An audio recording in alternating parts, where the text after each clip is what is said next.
फिर 16 दिसंबर और आज की इस क्लास में हम डिस्कस करेंगे 16 दिसंबर से बनने वाले करंट अफेयर के सभी इंपॉर्टेंट क्वेश्चंस। प्रीवियस क्लास में हमने देखा था कि राष्ट्रमंडल kho kho championship next year Bharat host करेगा और भारतीय नौसेना ये पहला स्वदेशी डाइविंग सपोर्ट क्राफ्ट DSC-A20 ये कमीशन किया गया है विशाखापट्टनम में। और हाल ही में मध्य प्रदेश को नक्सलवाद मुक्त घोषित किया गया है। इसके अलावा हाल ही में जो महाराष्ट्र गवर्नमेंट है इसके द्वारा सदियों पुरानी जो पगड़ी प्रथा है इसे समाप्त करने की घोषणा की गई है। रिसेंटली अंतरिक्ष में डेटा सेंटर स्थापित करने के लिए प्रोजेक्ट सनकैचर पर काम शुरू किया गूगल ने। और राजस्थान के सिलीसेट झील है ये, जिसे देश का 95 नंबर का रामसर साइट का दर्जा मिला है। बैंक ऑफ इंडिया जो है ना, इसे एशिया पैसिफिक में बेस्ट बैंक इन इंडिया सम्मान से नवाजा गया। रिसेंटली कोलकाता शहर में लियोनेल मेसी की 70 फीट ऊंची लोहे की प्रतिमा स्थापित की गई। इसके अलावा केंद्र सरकार ने जो मनरेगा योजना थी ना, इसका नाम बदल करके पूज्य बापू ग्रामीण रोजगार योजना किया है। इसके अलावा देश के जो मुख्य सूचना आयुक्त हैं इसके रूप में राजकुमार गोयल की नियुक्ति की गई। तो ये सभी क्वेश्चंस हमने देखे प्रीवियस क्लास में। शुरू करते हैं आज का हमारा पहला सवाल। सवाल है जुको घाटी, ये जो जुको वैली है ये किस राज्य में है जिसके दक्षिण हिस्से में जंगलों में भीषण आग लगी है। तो बेसिकली ये जो वैली है आपको दो राज्यों के बीच में देखने को मिलेगी, नागालैंड और मणिपुर के। बेसिकली जो दक्षिणी हिस्से में आग लगी है ना, ये नागालैंड से ही शुरू हुई है। समुद्र तल से लगभग 2452 फीट की, माफ कीजिएगा 2452 मीटर या फीट में हम देखें तो 8045 फीट की ऊंचाई पर स्थित है और इसे फूलों की घाटी के रूप में जाना जाता है। नागालैंड और मणिपुर के बॉर्डर पर स्थित है। जंगलों में लगी भीषण आग के कारण ये एक नेशनल न्यूज बनी, तो ये मैंने ऐड किया है क्वेश्चन। नागालैंड में रिसेंटली 1 से 10 दिसंबर तक हॉर्नबिल फेस्टिवल का आयोजन किया जा रहा था, जिसे आप त्योहारों का त्योहार यानी कि फेस्टिवल ऑफ फेस्टिवल्स भी कहते हैं, जबकि संगाई फेस्टिवल ये मणिपुर में मनाया जाता है। सवाल नंबर दूसरा है, संयुक्त राष्ट्र शरणार्थी उच्चायुक्त प्रमुख कौन बने हैं? तो अभी हाल ही में जो बरहम साली है जो कि इराक के पूर्व राष्ट्रपति रह चुके हैं, इन्हें संयुक्त राष्ट्र शरणार्थी के उच्चायुक्त के रूप में नियुक्ति की गई है और इन्होंने फिलिपो ग्रैंडी को रिप्लेस किया जो 2016 से इस पद पर कार्य कर रहे थे। अब यहां से देखिए कुछ इंटरनेशनल अपॉइंटमेंट लिखी हुई है, जैसे कि Kirsty Coventry International Olympic Committee की हेड है, सरली बोचवे कॉमनवेल्थ की महासचिव बनी, Shaikha Nasser Al Nowais United Nations World Tourism Organization की पहली महिला अध्यक्ष हो जाएंगी। यहाँ से कुछ इंटरनेशनल अपॉइंटमेंट का डिस्कशन करें तो संयुक्त राष्ट्र पर्यटन विभाग की पहली महिला अध्यक्ष जस्ट मैंने बताया शेखा नासिर अल नौवैस बनी, ये यूएई से बिलोंग करती है। आईएमएफ की पहली डिप्टी एमडी डैन कॉट्स है। आईएमएफ का कार्यकारी निदेशक उर्जित पटेल को बनाया गया। आईएमएफ की एमडी क्रिस्टलिना जॉर्जिवा, एआईआईबी का अध्यक्ष जू जियाई को बनाया गया। संयुक्त राष्ट्र महिला की कार्यकारी निदेशक सीमा सामी बहौस बनाई गई और विश्व बैंक के पूर्वी एशिया और प्रशांत क्षेत्र के उपाध्यक्ष बनाए गए हैं कार्लोस फिलिप जेरामिलो। अमेरिकी राजदूत और दक्षिण मध्य एशिया के लिए विशेष दूत सर्जियो गोर बने। ब्रिटेन की पहली महिला खगोल शास्त्री रॉयल के रूप में मिशेल डोहर्टी की नियुक्ति की गई। इंटरनेशनल ओलंपिक कमेटी की पहली महिला अध्यक्ष क्रिस्टी कॉन्वेंट्री है।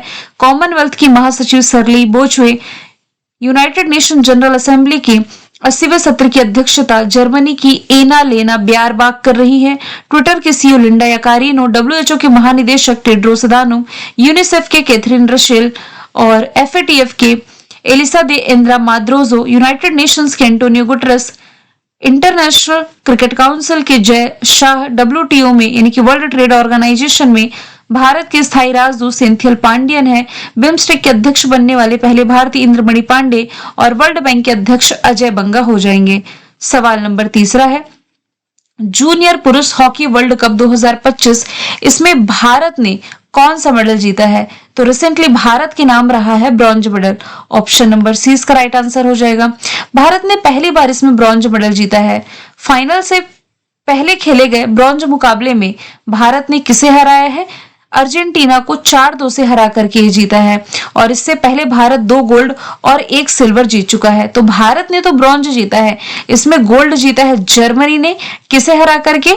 जर्मनी ने ये जो हॉकी वर्ल्ड कप था पुरुषों का, इसमें हराया है स्पेन को, तो स्पेन इसमें सिल्वर मेडल में आ गया, ब्रॉन्ज में भारत आ गया। स्पोर्ट्स के करंट अफेयर को यदि हम देखें तो Sultan Azlan Shah hockey trophy Belgium ने जीती। 113वें नंबर का डेविस कप इटली ने। Men's Asia hockey cup Bharat ने। ICC women's world cup Bharat ने। यूएस ओपन में मेंस सिंगल का टाइटल कार्लोस अल्कराज ने। वुमेन सिंगल का टाइटल अरियाना सबालेंका ने। मेन सिंगल का कार्लोस अल्कराज है। SAFF under 17 women championship Bharat ने। अर्जुन एरिगेसी ने यरूशलेम मास्टर्स का खिताब जीता। जेनिक सिनर ने कार्लोस अल्कराज को हरा करके एटीपी फाइनल्स टेनिस खिताब जीता। सरयू वेलपुला देश की 26वीं महिला ग्रैंड मास्टर बनी। रोजर फेडरर को international tennis hall of fame में शामिल किया गया।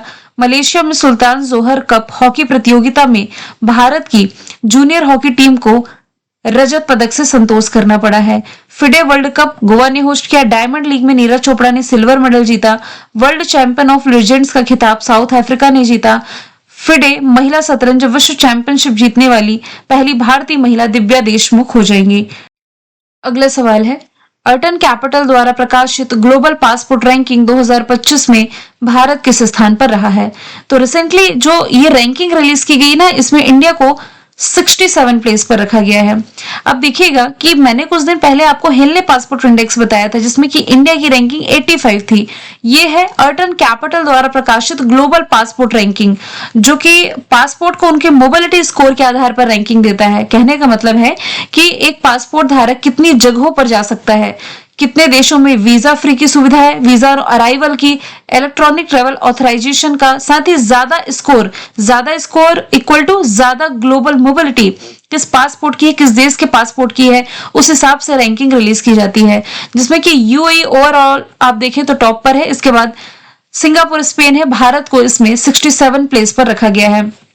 हालांकि अभी हालिया जो इंडेक्स और रैंकिंग हमने देखी है उसकी एक स्लाइड मैंने अलग से ऐड कर दी यहाँ पे। पहले क्वेश्चन 5 समझ लेते हैं। ग्लोबल एआई इंडेक्स में भारत किस स्थान पर रहा है? आर्टिफिशियल इंटेलिजेंस के क्षेत्र में जो रैंकिंग रिलीज की गई, भारत को इसमें तीसरे स्थान पर रखा गया है। पहले स्थान पर इसमें अमेरिका है, दूसरे स्थान पर चाइना है और तीसरे स्थान पर इसमें भारत हो जाएगा। स्टैनफोर्ड यूनिवर्सिटी द्वारा जारी किया गया ये जो ग्लोबल एआई वाइब्रेंसी टूल 2022 की रिपोर्ट है, इसके अनुसार भारत जो है ये अमेरिका और चाइना के बाद दुनिया का तीसरा सर्वश्रेष्ठ एआई देश बन गया है। यहां से अब इंडेक्स वाली स्लाइड की तरफ चलते हैं। एशिया पावर इंडेक्स में भारत तीसरे स्थान पर है। जो हेनले पासपोर्ट इंडेक्स था उसमें इंडिया 85 है, टॉप पर सिंगापुर। नोमैड रिपोर्ट, ये जो वैश्विक डिजिटल नोमैड रिपोर्ट है, टॉप पर इसमें स्पेन, इंडिया 38 प्लेस पर हो जाएगा।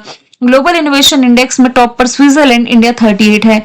ग्लोबल लाइफ वर्क बैलेंस में टॉप पर न्यूजीलैंड, इंडिया 42 है। वर्ल्ड कॉम्पिटिटिवनेस रैंकिंग में टॉप पर स्विट्जरलैंड, इंडिया 41 है। नियम्बो के सेफ्टी सिटी इंडेक्स में टॉप पर मैंगलोर है। जेंडर गैप रिपोर्ट में टॉप पर आइसलैंड, इंडिया 131 है। ग्लोबल पीस इंडेक्स में इंडिया 115 है, टॉप पर आइसलैंड है। सस्टेनेबल डेवलपमेंट गोल इंडेक्स में टॉप पर फिनलैंड, इंडिया 99 है। एनर्जी ट्रांजिशन इंडेक्स में टॉप पर स्वीडन, इंडिया 71 है। क्लाइमेट चेंज परफॉर्मेंस इंडेक्स में टॉप पर डेनमार्क, इंडिया 10वें स्थान पर है। वर्ल्ड हैप्पीनेस रैंकिंग में टॉप पर फिनलैंड, इंडिया 118 है। वैश्विक आतंकवाद सूचकांक में टॉप पर बुर्किना फासो, इंडिया 14 है। प्रेस फ्रीडम इंडेक्स में टॉप पर नॉर्वे, इंडिया 151 है। करप्शन इंडेक्स में टॉप पर डेनमार्क, इंडिया 96 है। सवाल नंबर 6वां है, प्रेस क्लब ऑफ इंडिया की पहली महिला अध्यक्ष कौन बनी? हाल ही में जो संगीता बरुआ है ये प्रेस क्लब ऑफ इंडिया की पहली महिला अध्यक्ष बन गई हैं। प्रेस क्लब ऑफ इंडिया जो कि पत्रकारों और मीडिया पेशेवरों की एक प्रमुख संस्था है, फॉर्मेशन ईयर 1958, दिल्ली में मुख्यालय है। जया वर्मा सिन्हा रेलवे बोर्ड के इतिहास की पहली महिला अध्यक्ष रह चुकी हैं, लेकिन अब रेलवे बोर्ड के अध्यक्ष सतीश कुमार है। विजय किशोर रहाटकर, ये कौन है? राष्ट्रीय महिला आयोग की अध्यक्ष। सोनाली मिश्रा आरपीएफ की पहली महिला महानिदेशक हो जाएंगी। अब यहां से कुछ नेशनल अपॉइंटमेंट पर नजर डालते हैं। हमने देखा है कि मुख्य सूचना आयुक्त राजकुमार गोयल बने। सीबीआईसी के हेड विवेक चतुर्वेदी, सेबी के पूर्णकालिक सदस्य संदीप प्रधान, नीतीश कुमार बिहार के 10वीं बार मुख्यमंत्री बने। एफएसएसआई के सीईओ रजित पुन्हानी, बीएफआई के अध्यक्ष अजय सिंह, एनएसए यानी कि नेशनल सिक्योरिटी एडवाइजर तो अजीत डोभाल हैं, डिप्टी एनएसए अनीश दयाल सिंह बने। बीआरसी इंडिया के अध्यक्ष गौरव बनर्जी, उप सेना प्रमुख lieutenant general Pushpendra Singh, SSB के महानिदेशक संजय सिंघल, संसद टीवी के सीईओ उत्पल कुमार सिंह, रॉ के प्रमुख पराग जैन, राष्ट्रीय महिला आयोग के विजय किशोर राहटकर, रेलवे बोर्ड के सतीश कुमार, एसबीआई के सीएस सेठी, इसरो के प्रमुख वी नारायण, वित्त सचिव अजय सेठ, राजीव गौबा नीति आयोग के पूर्णकालिक सदस्य बने, प्रधानमंत्री नरेंद्र मोदी की निजी सचिव निधि तिवारी बनी, यूपीएससी के हेड अजय कुमार, आईबी के तपंडे का डीआरडी के हेड समीर कामत हो जाएंगे। सवाल नंबर 7वां है, किस दिन हर साल राष्ट्रीय ऊर्जा संरक्षण दिवस मनाया जाता है? तो दिसंबर महीने की 14 तारीख को हर साल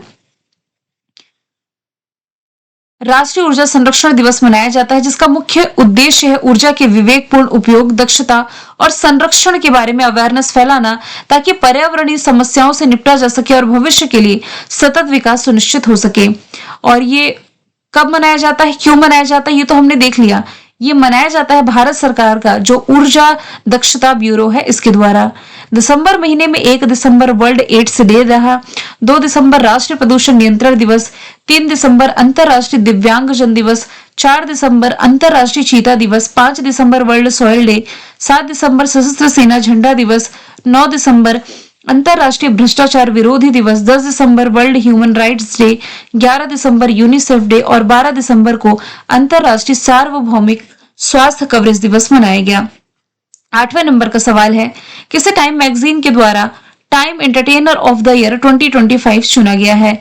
तो अभी हाल ही में जो हॉलीवुड सुपरस्टार है लियोनार्डो डिकैप्रियो, इन्हें भी हाल ही में टाइम मैगजीन के द्वारा एंटरटेनर ऑफ द ईयर चुना गया। इसके पहले हम देख चुके हैं टाइम मैगजीन के द्वारा सीईओ ऑफ द ईयर नील मोहन को, पर्सन ऑफ द ईयर ये आर्किटेक्ट्स ऑफ एआई को, जिसमें कि 8 प्रमुख कंपनियों के सीईओ को फ्रंट पेज पर दिखाया गया है। एथलीट ऑफ द ईयर ये कैटलिन क्लार्क को चुना गया है। क्रिस्टियानो रोनाल्डो पुर्तगाल के स्टार फुटबॉलर हो जाएंगे। नील मोहन ये टाइम मैगजीन के द्वारा सीईओ ऑफ द ईयर चुने गए हैं। यूट्यूब के सीईओ है। एलन मस्क, ये इनकी तो देखिए ट्विटर भी इन्हीं का है, और स्पेस एक्स जो कि अमेरिका की प्राइवेट स्पेस कंपनी इन्हीं की हो जाएगी। स्पेस एक्स के भी मालिक यही हो जाएंगे। सवाल नंबर 9 है, किस मार्ग पर भारत की पहली हाइड्रोजन ट्रेन को लॉन्च किया जाना है? तो देखिए जींद सोनीपत मार्ग पर हरियाणा वाली लोकेशन पर भारत की पहली हाइड्रोजन ट्रेन चलाई जाएगी। उद्देश्य क्या है? इससे पर्यावरण अनुकूल तकनीक का प्रदर्शन करने, साथ ही कार्बन उत्सर्जन कम करने के लिए ये विकसित किया गया है, ये जो रूट है। और टेक्नोलॉजी की यदि बात की जाए तो ये ट्रेन हाइड्रोजन ईंधन कोशिकाओं यानी कि फ्यूल सेल्स पर चलेगी, जो केवल पानी और भाप को उत्सर्जन करती है, जिससे प्रदूषण कम होता है। कुछ रेलवे के करंट अफेयर यदि हम देखें तो अगस्त के महीने में प्रधानमंत्री नरेंद्र मोदी जी ने नागपुर से पुणे के बीच भारत की सबसे लंबी रूट वाली वंदे भारत एक्सप्रेस का उद्घाटन किया। अब तक की सबसे लंबी मालगाड़ी रुद्राक्ष का सफल ट्रायल रन ये किया है भारत ने, और ये एशिया की सबसे लंबी मालगाड़ी है, 4.5 किलोमीटर लंबी। रेल मंत्रालय ने वन स्टॉप सोल्यूशन के लिए संरक्षा ऐप लॉन्च किया। दुनिया का सबसे ऊंचा रेलवे आर्क ब्रिज का उद्घाटन जम्मू कश्मीर में किया गया। रेल नेटवर्क से जुड़ने वाला पूर्वोत्तर की चौथी राजधानी मिजोरम का आइजोल बना, और 100% रेल विद्युतीकरण हासिल करने वाला 24वां राज्य केंद्र शासित प्रदेश गुजरात हो जाएगा। अगला सवाल है, हाल ही में कौन सा राज्य है जो देश का पहला विद्युत संग्रहालय बनाने के लिए पूरी तरीके से तैयार है?